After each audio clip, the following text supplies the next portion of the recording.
ज्ञान भारती के इस नई वीडियो में आपका स्वागत है। आज हम जानेंगे राज्य मानवाधिकार आयोग के बारे में।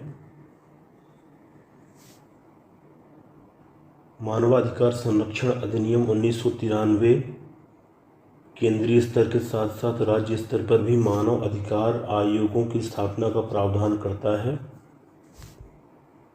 मानव अधिकार संरक्षण अधिनियम 1993 की धारा 21 के तहत राज्य मानव अधिकार आयोग का गठन किया जाता है। ध्यान देंगे, मानव अधिकार संरक्षण अधिनियम 1993 की धारा 21 के तहत राज्य मानव अधिकार आयोग का गठन किया जाता है। अब तक 26 राज्यों में मानव अधिकार आयोग की स्थापना की जा चुकी है। राज्य मानवाधिकार आयोग के कार्य व शक्तियाँ राष्ट्रीय मानवाधिकार आयोग के समान ही रहती हैं, लेकिन इनका कार्यक्षेत्र सीमित होकर केवल राज्य तक ही रहता है। मध्य प्रदेश में भी राज्य मानवाधिकार आयोग की स्थापना 13 सितंबर 1995 को की गई। इसका कार्यालय भोपाल में है। ध्यान देंगे, 13 सितंबर 1995 को मध्य प्रदेश में राज्य मानवाधिकार आयोग की स्थापना की गई थी। मध्य प्रदेश मानव अधिकार आयोग के भवन का नाम पर्यावास भवन है, जो भोपाल में है। मध्य प्रदेश मानव अधिकार आयोग का ध्येय वाक्य है, हम सब बराबर, बराबर हमारे अधिकार। अब जानते हैं आयोग की संरचना के बारे में। राज्य मानव अधिकार आयोग एक बहुसदस्यीय निकाय है। आयोग में एक अध्यक्ष तथा 2 अन्य सदस्य होते हैं। आयोग का अध्यक्ष उच्च न्यायालय का सेवानिवृत्त मुख्य न्यायाधीश या न्यायाधीश होता है। आयोग का एक सदस्य उच्च न्यायालय का सेवानिवृत्त या कार्यरत न्यायाधीश होता है तथा एक सदस्य राज्य का कोई जिला न्यायाधीश जो 7 वर्ष का अनुभव रखता हो या ऐसा व्यक्ति जिसे मानव अधिकारों का विशेष ज्ञान अथवा अनुभव होता है।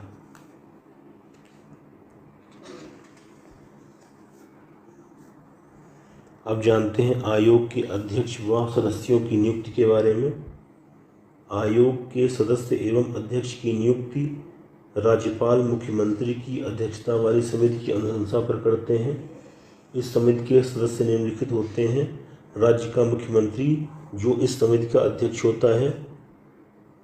फिर विधानसभा अध्यक्ष, राज्य का गृह मंत्री, विधानसभा में विपक्ष का नेता। यदि राज्य में विधान परिषद है तो उसका अध्यक्ष एवं उसके विपक्षी दल का नेता। इतने लोग इस समिति में शामिल होते हैं। उच्च न्यायालय या जिला न्यायालय के किसी कार्यरत न्यायाधीश को उच्च न्यायालय के मुख्य न्यायाधीश से परामर्श के बाद ही आयोग के सदस्य के रूप में नियुक्त किया जा सकता है।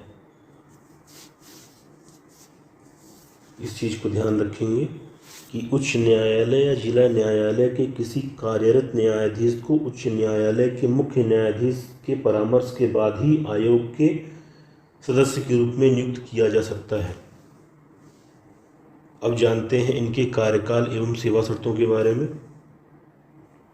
आयोग के अध्यक्ष एवं अन्य सदस्यों का कार्यकाल 3 वर्ष अथवा 70 वर्ष की आयु जो भी पहले हो तक होता है। आयोग के अध्यक्ष एवं सदस्य पुनः नियुक्ति के पात्र होते हैं। अपना कार्यकाल पूरा होने के पश्चात आयोग के अध्यक्ष एवं सदस्य किसी भी समय अपना हस्तलिखित त्यागपत्र राज्यपाल को सौंपकर पदमुक्त हो सकते। राज्य मानवाधिकार आयोग के अध्यक्ष एवं सदस्यों के वेतन, भत्तों व सेवा शर्तों का निर्धारण राज्य सरकार करती है। एक बार नियुक्ति हो जाने के पश्चात उनके कार्यकाल के दौरान किसी भी प्रकार का कोई अलाभकारी परिवर्तन नहीं किया जा सकता है। अब जानते हैं पद त्याग या पद से हटाए जाने की प्रक्रिया के बारे में। राज्य मानवाधिकार आयोग के अध्यक्ष एवं अन्य सदस्यों की नियुक्ति राज्यपाल करते हैं, लेकिन उनके पद से केवल राष्ट्रपति उन्हें हटा सकते हैं, न कि राज्यपाल। हमें इस चीज़ को ध्यान में रखना है कि नियुक्ति राज्यपाल के द्वारा होती है, लेकिन उनको पद से हटाने की शक्ति सिर्फ राष्ट्रपति के पास है। आयोग के अध्यक्ष एवं सदस्यों को राष्ट्रपति उसी आधार पर उसी तरह पद से हटा सकते हैं जिस प्रकार के राष्ट्रीय मानवाधिकार आयोग के अध्यक्ष एवं सदस्यों को हटाते हैं। राज्य मानवाधिकार आयोग के अध्यक्ष के पद पर हुई रिक्ति की दशा में किसी सदस्य को अध्यक्ष के रूप में कार्य करने हेतु प्राधिकृत करने की शक्ति राज्यपाल के पास है। राष्ट्रपति आयोग के अध्यक्ष एवं अन्य सदस्यों को निम्नलिखित परिस्थितियों में पद से हटा सकते हैं: यदि वह दिवालिया घोषित हो गया हो, यदि वह अपने कार्यकाल के दौरान अपने कार्यक्षेत्र से बाहर किसी लाभकारी पद पर नियोजित हो, यदि वह मानसिक एवं शारीरिक शैथिल्य से पीड़ित हो और अपने पद के कर्तव्यों को नहीं निभा पा रहा हो, यदि वह मानसिक रूप से अस्वस्थ हो तथा सक्षम न्यायालय ऐसी घोषणा करे, यदि वह किसी न्यायालय द्वारा दोषी या सजायाफ्ता हो। इसके अलावा राष्ट्रपति आयोग के अध्यक्ष एवं अन्य सदस्यों को सिद्ध कदाचार या अक्षमता के आधार पर भी हटा सकते हैं। हालांकि इस स्थिति में राष्ट्रपति इस विषय को जांच के लिए उच्चतम न्यायालय के पास भेजते हैं। यदि सर्वोच्च न्यायालय अन्वेषण अथवा जांच के फलस्वरूप इन आरोपों को सही पाता है तो उसकी सलाह पर राष्ट्रपति आयोग के अध्यक्ष व सदस्य को पद से हटा सकते हैं। अब जानते हैं आयोग के कार्य के बारे में। राज्य मानवाधिकार आयोग के निम्नलिखित कार्य हैं।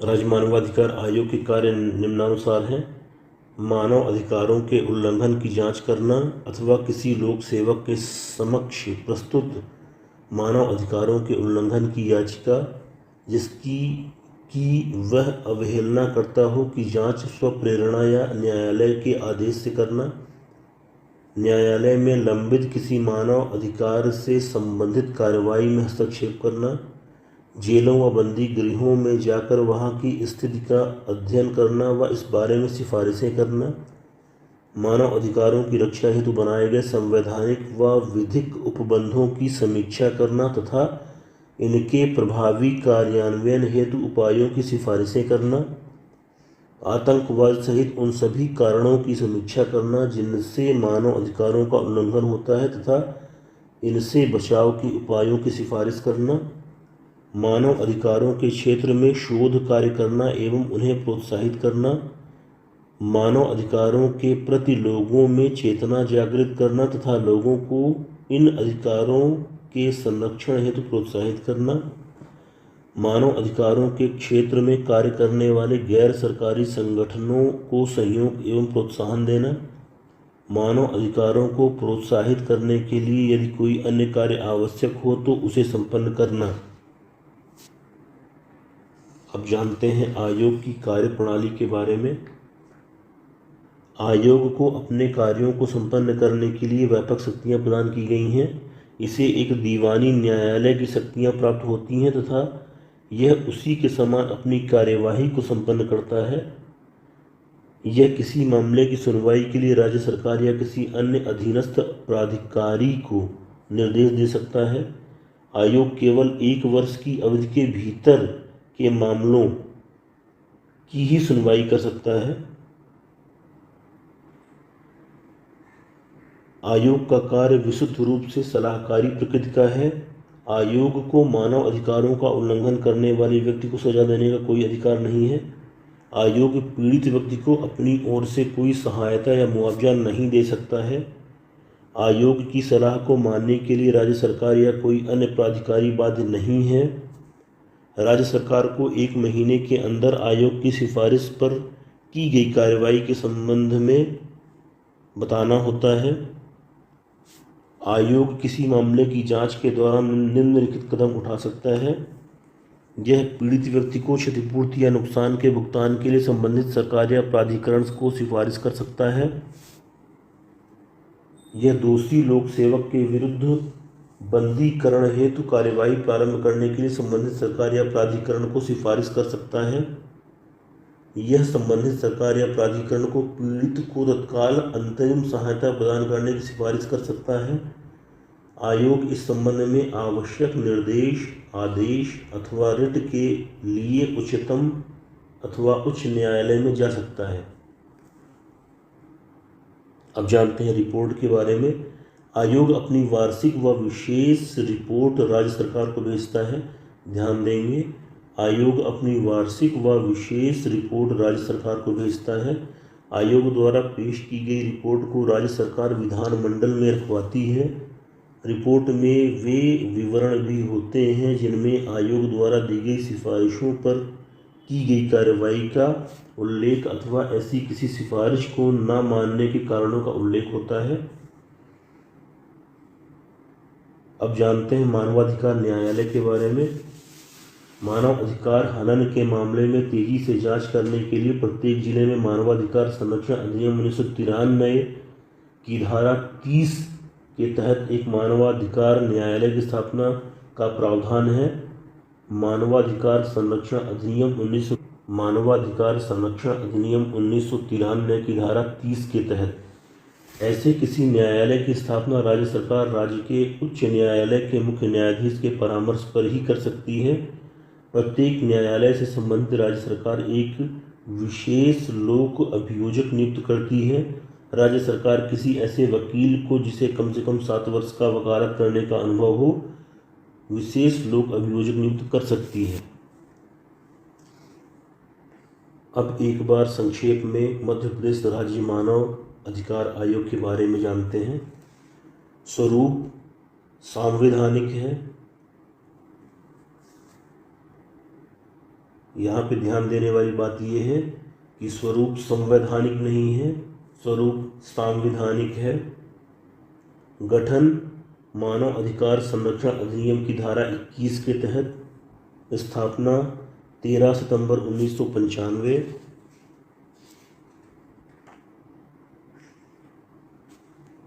प्रधान कार्यालय पर्यावास भवन भोपाल। संरचना में एक अध्यक्ष एवं 2 अन्य सदस्य होते हैं, यानी यह बहुसदस्यीय है। अध्यक्ष एवं सदस्यों की नियुक्ति मुख्यमंत्री की अध्यक्षता वाली चयन समिति की सिफारिश पर राज्यपाल द्वारा। अध्यक्ष एवं सदस्यों का कार्यकाल 3 वर्ष या 70 वर्ष जो भी पहले हो। अध्यक्ष व सदस्यों की सेवा शर्तों का निर्धारण राज्य सरकार द्वारा। रिपोर्ट राज्य सरकार को दी जाती है। प्रथम अध्यक्ष हबीब उल्लाह थे, वर्तमान अध्यक्ष नरेंद्र कुमार जैन हैं। यहाँ मैं एक खास बात पे आपका ध्यान खींचना चाहूँगा, ध्यान से सुनिएगा। संघ लोक सेवा आयोग का अध्यक्ष भारत सरकार या किसी राज्य की सरकार के अधीन किसी भी और नियोजन का पात्र नहीं होता है। किसी राज्य लोक सेवा आयोग का अध्यक्ष संघ लोक सेवा आयोग के अध्यक्ष या अन्य सदस्य के रूप में अथवा किसी अन्य राज्य लोक सेवा आयोग के अध्यक्ष के रूप में नियुक्ति होने का पात्र होगा, किंतु भारत सरकार या किसी राज्य की सरकार के अधीन किसी अन्य नियोजन का पात्र नहीं होगा।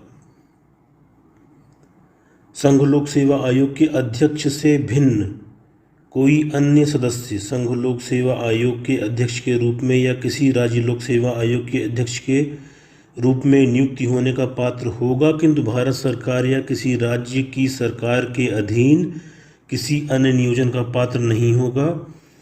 किसी राज्य लोक सेवा आयोग के अध्यक्ष से भिन्न कोई अन्य सदस्य संघ लोक सेवा आयोग के अध्यक्ष या किसी अन्य सदस्य के रूप में अथवा उसी या किसी अन्य राज्य लोक सेवा आयोग के अध्यक्ष के रूप में नियुक्ति होने का पात्र होगा, किंतु भारत सरकार या किसी राज्य की सरकार के अधीन किसी अन्य नियोजन का पात्र नहीं होगा। यह हमें ध्यान रखना है। आशा करता हूँ कि आपको मेरे प्रयास पसंद आ रहे होंगे, आपके लिए लाभकारी होंगे। अगर आपको मेरा प्रयास पसंद आ रहा है तो लाइक करें और अधिक सुधार के लिए कमेंट्स करें। चैनल को सब्सक्राइब करें। धन्यवाद।